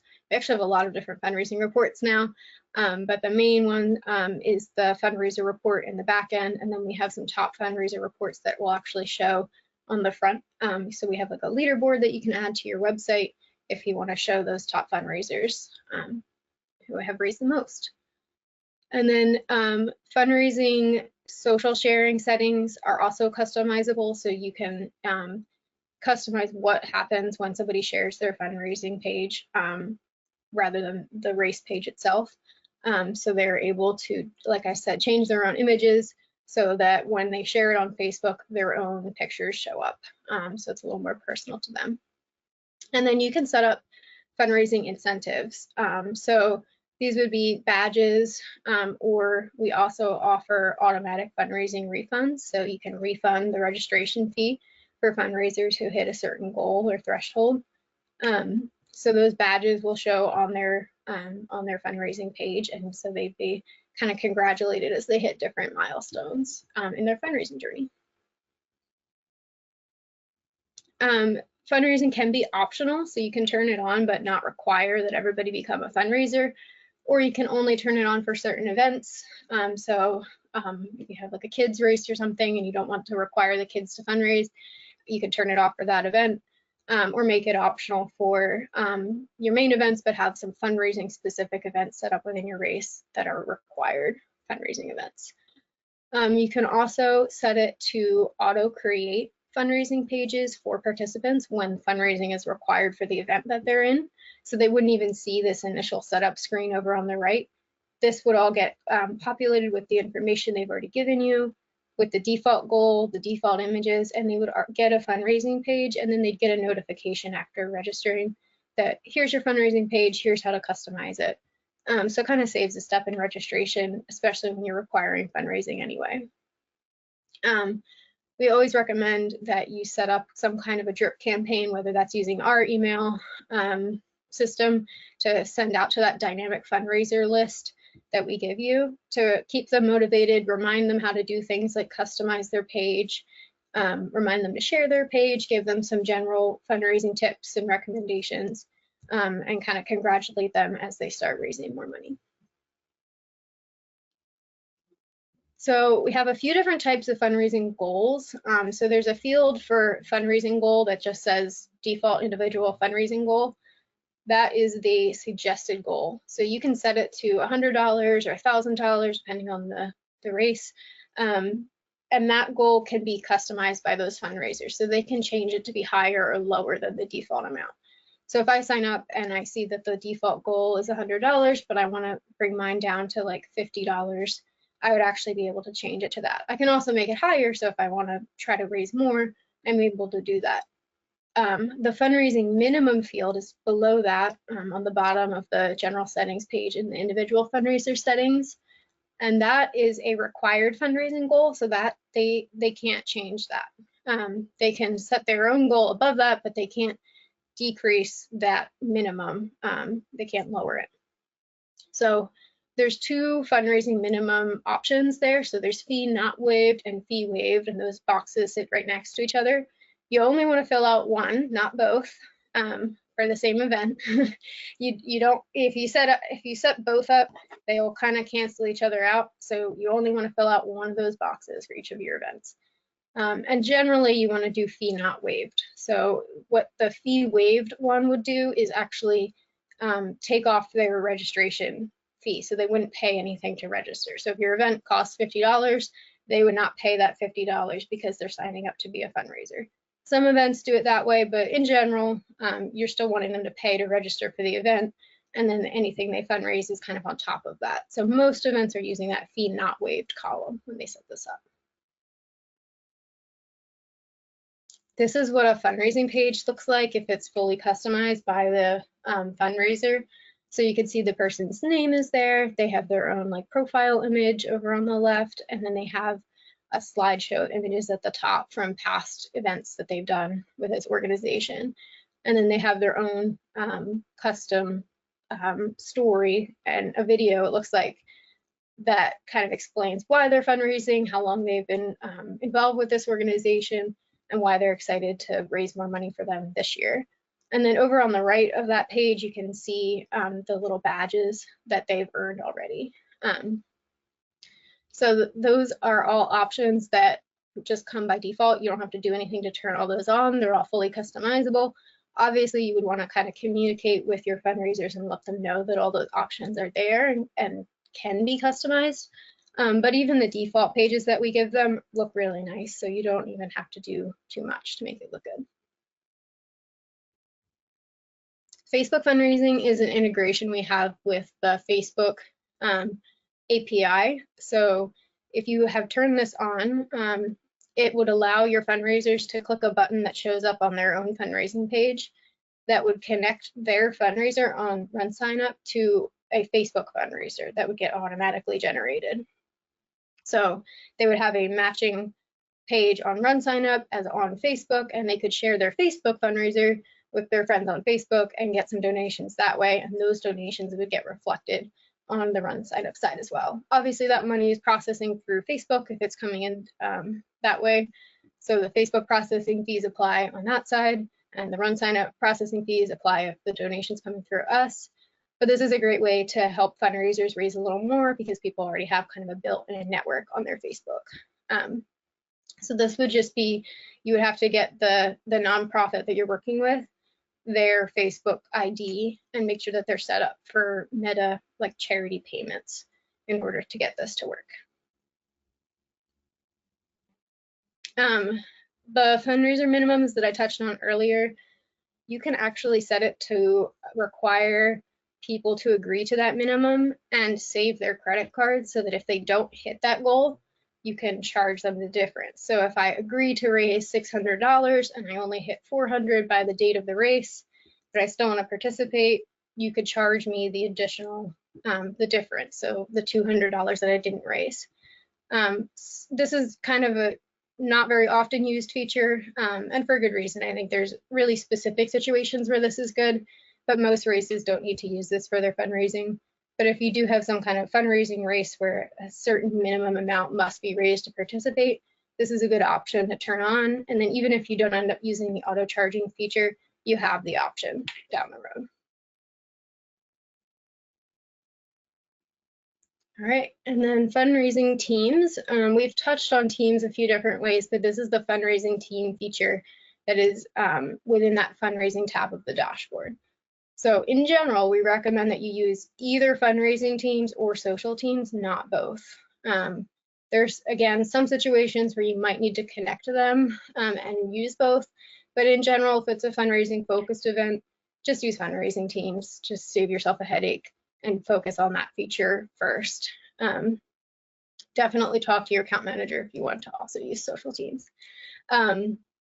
So with fundraising teams, like I said before, they're just a page that basically aggregates all the individual fundraisers that are part of that team. So people can join that team in the process of registering, and then their total on their individual page gets counted up with all the other totals to be the team total. So some races, you might encourage people to share their team page more so than their own individual page, and other races might do the opposite. It just kind of depends on the focus of the event.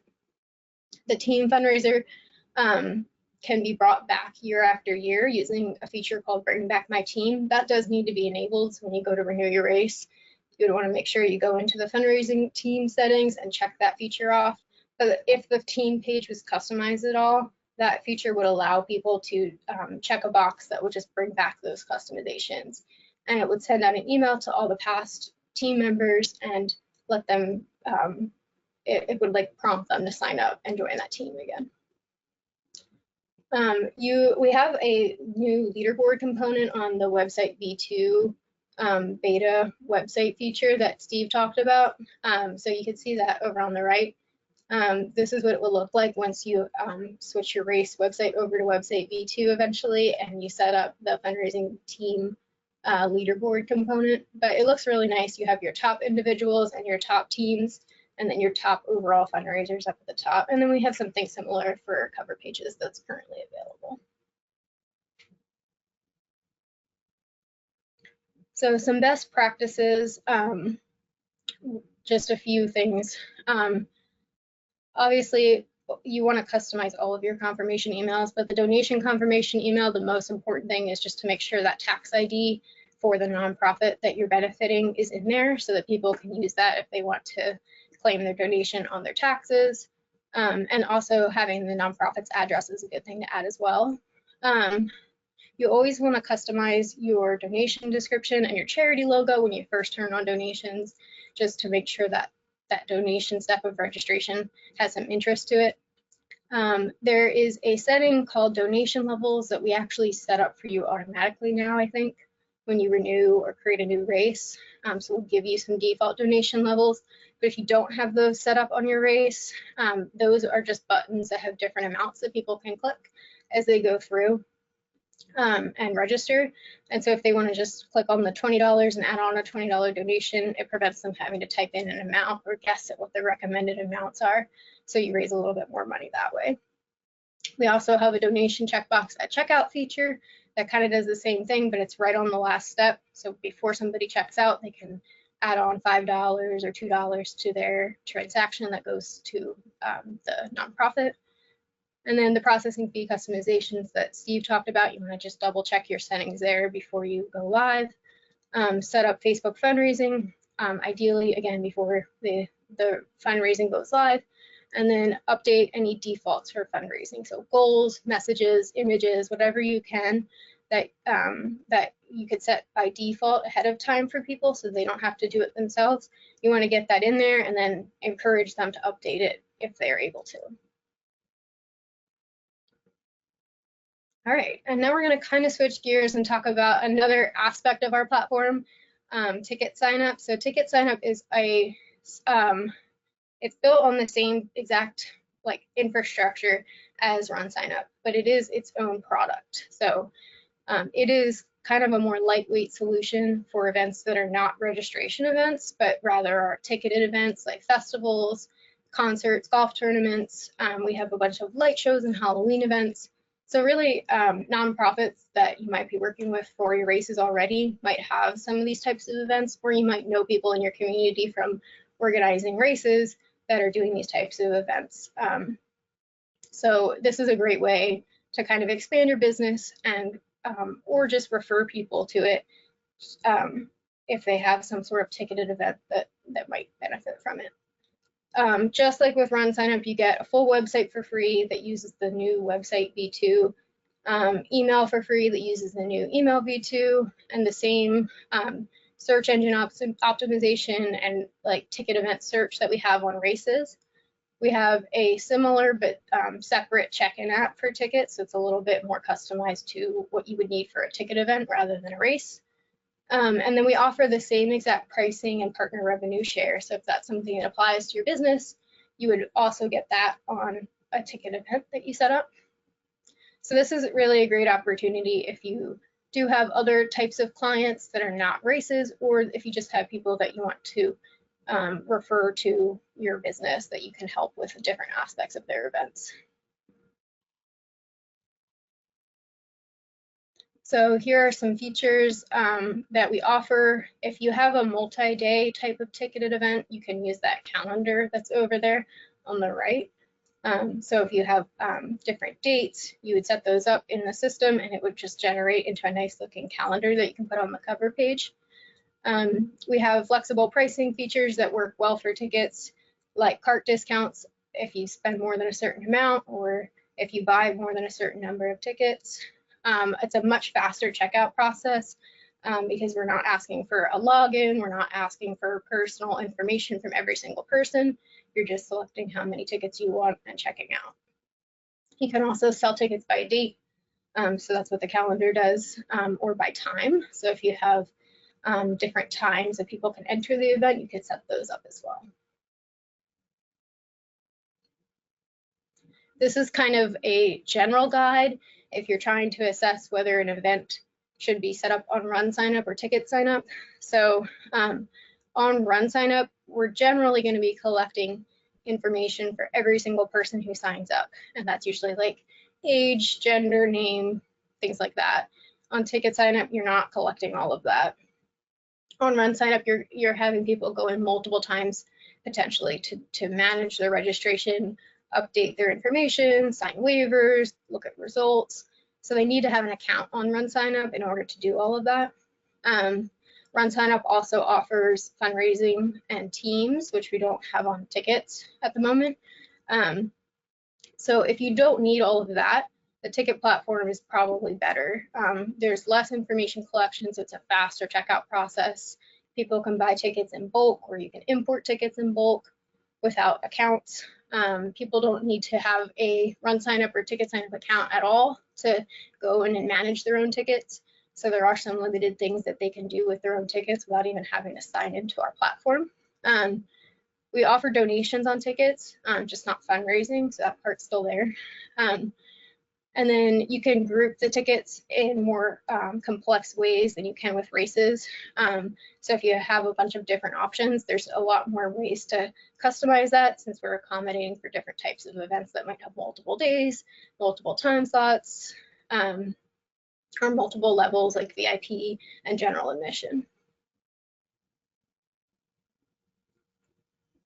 I think that's it for this deck. That is, so yep. I'm gonna send it back to Soren.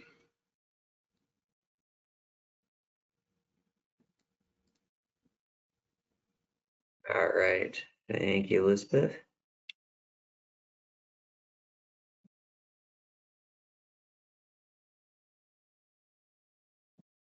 All right.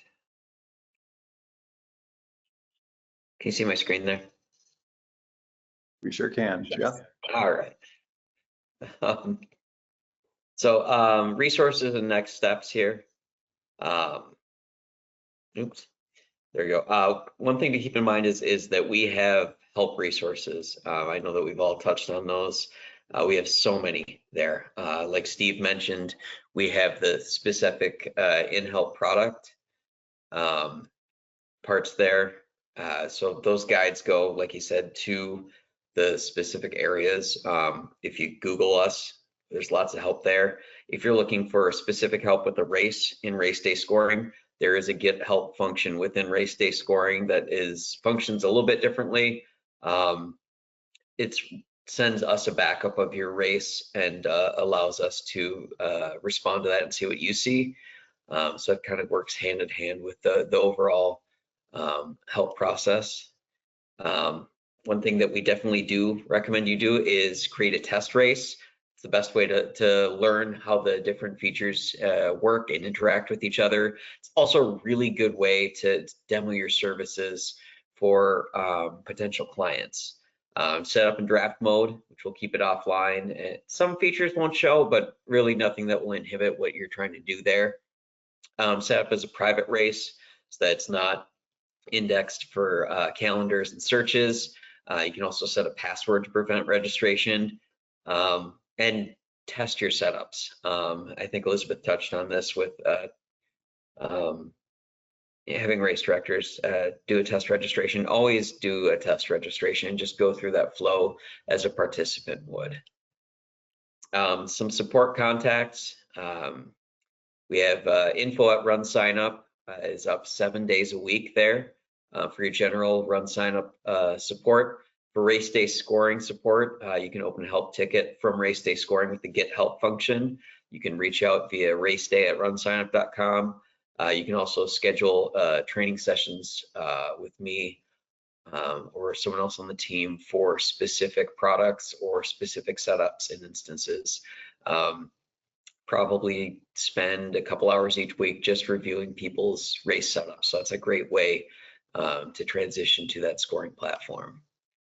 For further training, we have lots of webinars. We have lots of YouTube recorded sessions.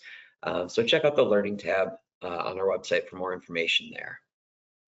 We also have our blogs and newsletters. So you can subscribe to info.runsignup.com/blog.